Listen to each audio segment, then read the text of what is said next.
நண்பர்கள் அனைவருக்கும் வணக்கம். இன்னைக்கு நம்ம இந்த வீடியோல ரேஷன் அட்டைதாரர்களுக்கு மிக முக்கிய அறிவிப்பு ஒன்று வெளியாகி இருக்கு. ஸோ அதை பத்தி தான் இப்ப நம்ம பார்க்க போறோம்.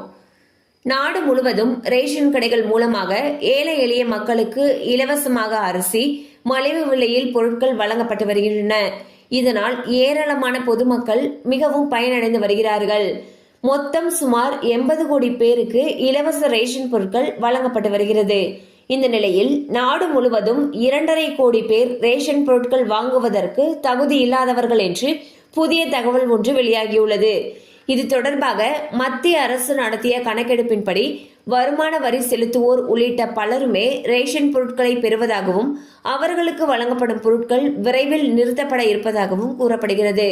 ஸோ பாத்தீங்கன்னா நாடு முழுவதும் சுமார் 80 கோடி பேருக்கு இலவச ரேஷன் பொருட்கள் வழங்கப்பட்டு வந்துட்டு இருக்கு. அதுல 2.5 கோடி மக்கள் ரேஷன் பொருட்கள் வாங்குவதற்கு தகுதி இல்லாதவர்கள் என்று புதிய தகவல் ஒன்று வெளியாகி இருக்கு.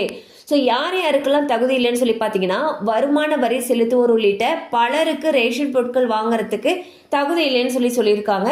இந்நிலையில் இவர்களுடைய ரேஷன் கார்டுகள் விரைவில் நிறுத்தப்படும் என்றும் தகவல்கள் தெரிவிக்கின்றன. கண்டிப்பாக அந்த அப்டேட் உங்களுக்கு பயனுள்ளதாக இருந்திருக்கும் நம்புறோம். மேலும் இது போல் அப்டேட்ஸ் உங்களை உடனே ரீச் ஆகணும்னு நினச்சிங்கன்னா நம்ம சேனலோடு தொடர்ந்து இணைந்திருங்கள். தேங்க்யூ ஃபார் வாட்சிங்.